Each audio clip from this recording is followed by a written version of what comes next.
Analysis. It is the firm in which the industry operates and the competitive forces surround the firm from the outside. The pestle model, depending on the firm's strategy, these forces can affect in a positive and negative fashion. The forces at the most macro level are political, ecological, sociocultural, technological, ecological, and legal. Political factor. The political environment describes the process and actions of government bodies that can influence the decisions and behavior of firms. It affects the firm in a way that they have to follow those rules and regulation of the government. The next one is economic factor. The economic factors in the external environment are largely macroeconomics affecting economy-wide phenomena. So first is growth rates. Growth rates is an increase in the population of economic goods and services compared from one period of time to another. Second one is the interest rates. The interest rates is the amount of lender charges a borrower. Next is level of employment. The level of employment is the number of people engaged in productive activities in an economy. The concept includes both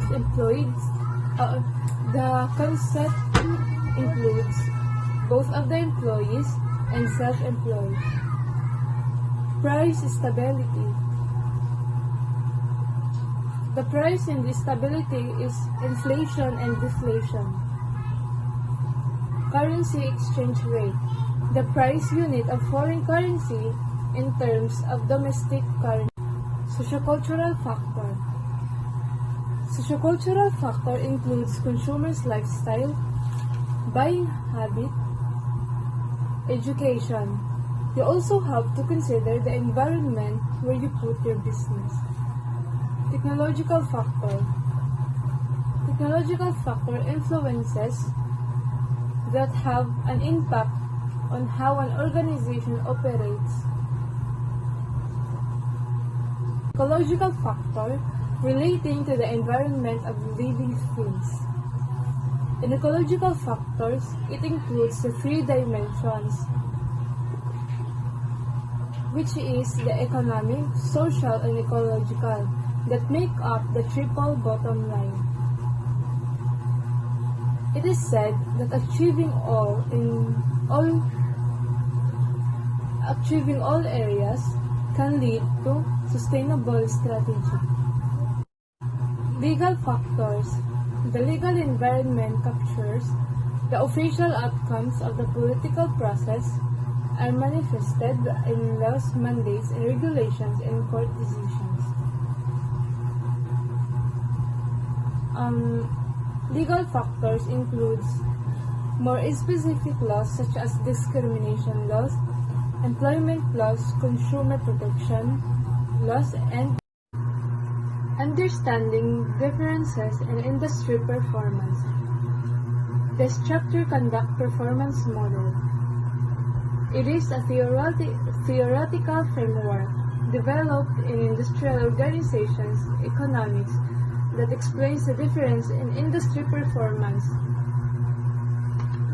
So it is a theoretical explanation for firms' performance through economic conduct or incomplete market. In perfect competition, there are many firms. The firms are all price takers. In other words, there are no pricing power. There are also no monopolies. The next one is monopolistic competition. In monopolistic competition, they have more firms. The number of firms is increasing and all the competition is increasing, but there is still some pricing power. The example of monopolistic competition are clothing businesses. Next one is oligopoly. And in oligopoly, there are more typical of some of the industry we see, such as media or soft drinks, where you have few large firms. Aside from soft drinks, another example of oligopoly are the airlines and film industry. The last one is monopoly. And monopoly is a highly consolidated industry, and that the firm has high profitability because you have one firm, only one in the industry. So in monopoly, most of the time in that area it's only one. It has no competition. 5 forces affecting competition in an industry is a highly influential 5 forces developed by Michael Porter. This is the 5 key competitive forces that managers need to consider when analyzing the industry environment and formulating strategy. First, threat of entry. Second, power of suppliers. Third, power of buyers. Fourth, threat of substitute. And fifth, rivalry among existing competitors. This is the Porter's 5 forces model. One of the 5 forces is the threat of entry. Entry barriers are obstacles that determine how easily a firm can enter an industry. So, bali ang threat of entry or threat of new entrance is nakadepende siya kung high or low ang barriers to entry. Halimbawa, pag once ang barriers to entry is high, the threat of new entrance is low, mababa siya. Then pag once ang barriers to entry naman is low, the threat of new entrance is high. We need to remember lawat that the threat of new entrance is high kung ang customer switching cost is mababa, then ang capital requirements is mababa liwat, then the incumbents do not possess regarding proprietary technology and sa pag-establish sa brand equity.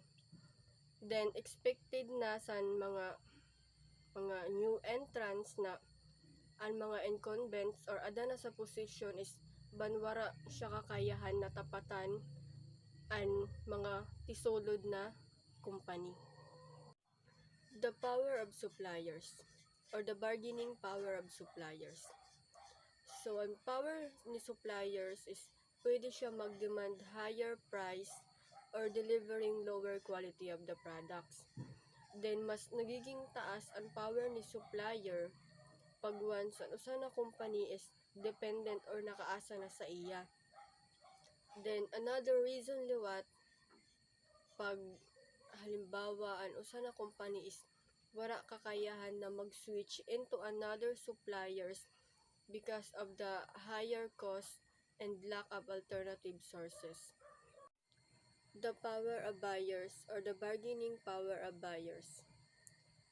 Kung kanina si suppliers is pwede siya mag-demand higher price and lower quality of the products.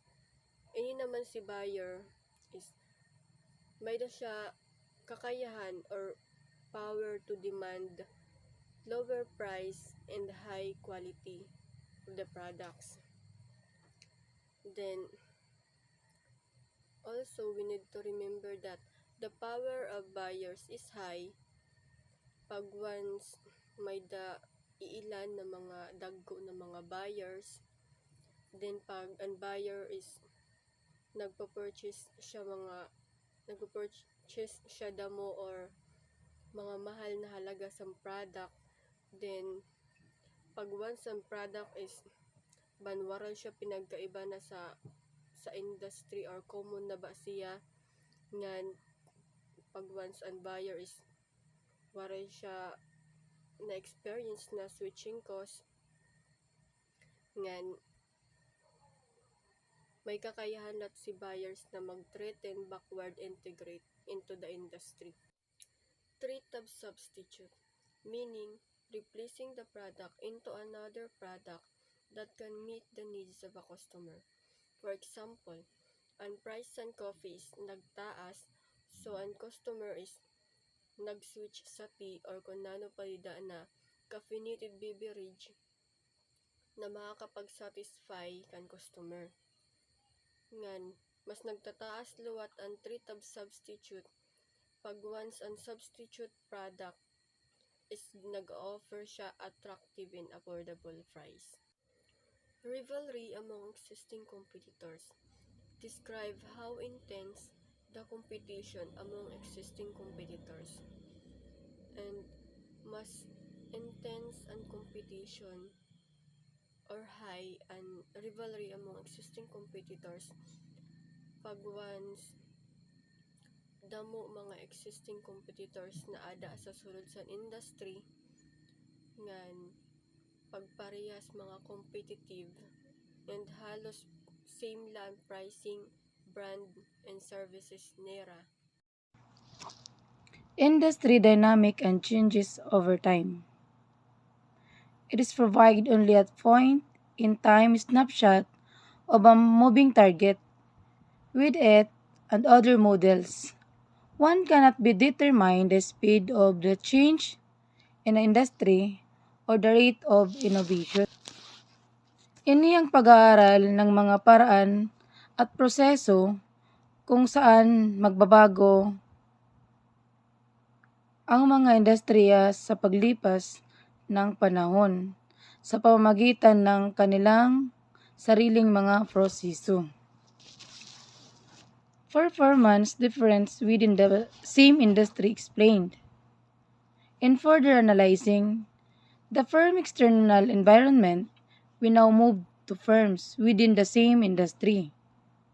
To explain performance differences, as noted early in the chapter, a firm occupies a place within a strategic group. A set of companies that pursue a similar strategy within a specific industry in their guest for competitive advantage. Mapping strategic group. Isang evaluation tool na nagsasama ng data mula sa mga viral competitors sa industriya na may katulad na mga kakulangan at market stock sa mga strategy kompanya. Ang tool na ito ay makatulong sa iyo na makita sa mga vital competitors. Avoiding problem with competitors. Understand who their major competitors are. And understand competitors' strategies as is how they are competing on price, quality, reputation, or any other way. Understand exactly what product or service competitors provide. Not only the product features but also the benefits to customers. Next is focus on their strength. Make sure that they are giving customers reason to stay with them and reason to avoid going to their competitors. Lastly is make sure their marketing activities are tightly focused so that they appeal more deeply to narrowing segment of the market that their competitors. Measuring competitive. First is gaano karami pang ekonomiyang halaga ang nabuo ng kumpanya. The second is ano ang kakayahang kumita ng accounting ng kumpanya.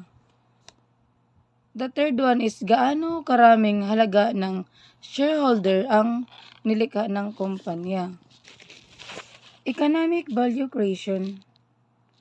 To measure firm level competitive advantage, we estimate the economic value created for all products and services offered by the firm. Ini ginihimo para makitaan pagkakaiba sa mga buyers, consumers, sa mga nagbayad sa mga goods services. Ngan para makavisa ni economy and era transaction, particularly sa mga buyers. Accounting profitability. ROE, return on assets. ROR, return on revenue. ROE, return on equity. Meaning sini nga accounting profitability, ang kita sa accounting na tinutukoy liwat siya nga bookkeeping. Shareholder value creation. Wibak sa naton mga earlier discussion, when we say shareholder, ang mga buyers sa share sa company organization, so ang shareholder value creation, ang halaga na ibinibigay sa mga stockholder sa isang kumpanya kung sa kakayahan ng kumpanya na mapanatili at palaguin ang mga kita sa paglipas ng panahon.